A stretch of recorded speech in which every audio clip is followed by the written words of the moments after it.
Hello everyone, welcome to my channel my kitchen and garden. आप चाहे terrace gardening करते हो या बालकनी गार्डनिंग, मौसम चाहे गर्मी का हो या सर्दी का, लेकिन सर्दी में गर्मी की अपेक्षा फ्लावरिंग थोड़ी ज़्यादा होती है, यानी कि ज़्यादा फ्लावरिंग प्लांट मिलते हैं जिससे आप अपनी बालकनी को या टेरेस गार्डनिंग को बहुत ही खूबसूरत बना सकते हैं। आज मैं आपको दो ऐसे पौधों के बारे में बताऊँगी, कैलेंडुला और गुलदाउदी। दोनों ही फ्लावरिंग इतनी फ्लावरिंग देते हैं कि भर भर के आप इनसे फ्लावरिंग पा सकते हैं और ये फ्लावर कई दिनों तक आपके गार्डन में गार्डन की खूबसूरती को बढ़ा सकते हैं। तो चलिए फिर शुरू करते हैं। देखिए, मैंने कैलेंडुला फ्लावर प्लांट, ये देखिए कुछ दिनों पहले ही मैंने ये नर्सरी से परचेज़ किया है और ये बहुत ही काफ़ी बड़ा है ये, और इस पर इस समय कम फ्लावर खिले हुए हैं लेकिन बड्स भी आई हुई हैं। और इसकी लीव्स जो है बिल्कुल पालक के पत्ते की तरह होती हैं, बहुत ही मतलब कोमल होती हैं पत्तियाँ ये। और इन्हें आपको गिलहरी वगैरह से और छोटे मोटे जो चिड़िया वगैरह होती हैं उनसे भी बचा कर रखना होगा, क्योंकि ये जो लीव्स होती हैं बिल्कुल पालक की तरह होती हैं, कोमल होती हैं, तो इन्हें गिलहरी एकदम बहुत ही आराम से इन्हें खा जाती है। और मेरे गार्डन में तो बहुत गिलहरी आती है, तो इसे आप जो छोटे छोटे वो होते हैं गिलहरी वगैरह, इनसे बचा कर रखना होगा। और इसके फ्लावर जो हैं दो कलर में आते हैं, मतलब और लाइट येलो कलर में भी आता है, ऑरेंज कलर में भी आता है, मतलब कई कलर्स में ये कैलेंडुला फ्लावर आपको मिल सकते हैं। और इसे आप इन दिनों में मतलब दिसंबर में भी सीड से ग्रो कर सकते हैं। अगर आपका जो गार्डन सॉइल और जो उसका पॉटिंग मिक्स है वो अगर ठीक हो तो इसके सीड्स इस समय भी ग्रो हो सकते हैं।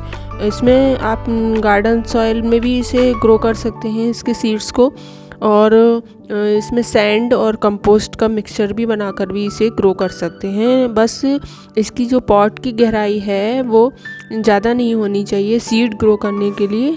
वो 4-5 इंच के गमले में ही ग्रो हो सकते हैं इसके सीड्स, और इसके सीड्स काफ़ी बड़े होते हैं तो बहुत ही आसानी से ग्रो भी हो जाते हैं। और ये बिल्कुल इसकी जो फ्लावर की जो पीटल्स होती हैं उसको क्रीम बनाने में भी यूज़ किया जाता है, क्योंकि इसमें एंटी फंगल प्रॉपर्टीज़ होती हैं।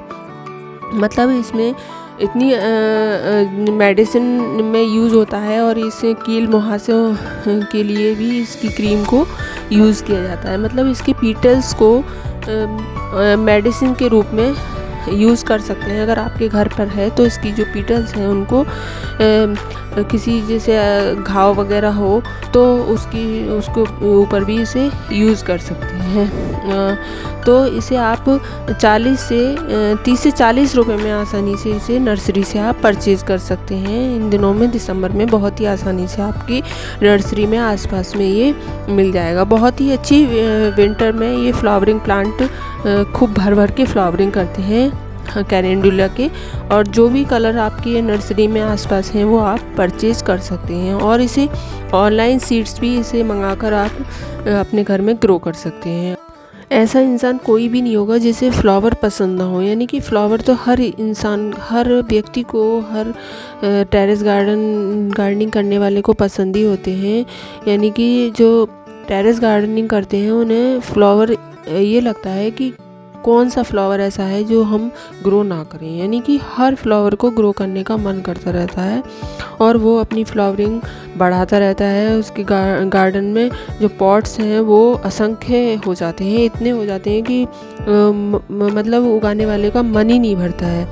और ये है हमारा गुलदाउदी, ये भी बहुत ही खूबसूरत फ्लावरिंग प्लांट है और ये कभी भी हमारे गार्डन से सूखता ही नहीं है। इसे अगर आप ऐसे ही छोड़ दें तो ये पूरे सीज़न हमारे गार्डन में रहता है, और ये ऊपर से थोड़ा थोड़ा सूख भी जाता है लेकिन नीचे से फिर से ये ग्रो होना शुरू हो जाता है। और इसे थोड़ा विंटर सीज़न आते हैं जैसे अक्टूबर के टाइम से ही इसे कटिंग से, और रेनी सीज़न में इसे कटिंग से ग्रो करना शुरू कर देते हैं और बहुत ही अच्छी फ्लावरिंग देता है। इसकी गुलदाउदी प्लांट की मैंने और भी वीडियोस बनाई हैं, तो उसे भी आप देख सकते हैं लिंक पर जाकर।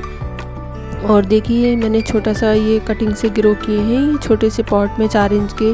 तो ये भी, इस पर भी फ्लावरिंग स्टार्ट हो गई है। और ये देखिए ये मैंने थोड़े दिनों पहले ही इसे कटिंग से ग्रो किया है, ये अच्छी ग्रोथ पर हैगा। तो ये मैं इस तरह से कटिंग से ग्रो करती रहती हूँ। ये प्लांट गुलदाउदी के बहुत सारे हमारे गार्डन में, टेरेस गार्डन में हो गए हैं। और ये पहले की अपडेट है जब इसकी फ्लावरिंग पूरी तरह से नहीं हुई थी, तो मैंने इसकी अपडेट ली थी। और जब इस पर बर्ड्स आने स्टार्ट हुई थी नवंबर में, तब की है ये अपडेट। और उस पर इस पर भर भर के बर्ड्स आई हुई हैं इस समय।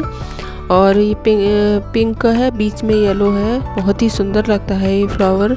और गुलदाउदी जो है इसके फ्लावर कई दिनों तक मुरझाते ही नहीं हैं, मतलब पूरे 2 महीने तक ये ऐसी तरह से खिले ही रहते हैं।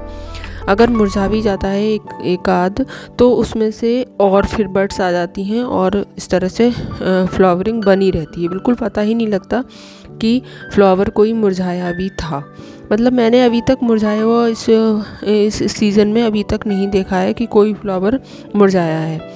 और मेरी ये जो अपडेट है ये नर्सरी की है, इसमें पिटूनिया है और विंका, बहुत सारे विंटर फ्लावरिंग प्लांट हैं। तो आपको वीडियो कैसी लगी? वीडियो अच्छी लगी हो तो लाइक कीजिए, शेयर कीजिए, और चैनल पर नए हैं तो सब्सक्राइब करना ना भूलें। और अगर आपको कोई क्वेरी है तो उसमें कैलेंडुला या गुलदाउदी से संबंधित, तो आप उसमें जाकर पूछ सकते हैं। Thank you for watching my video.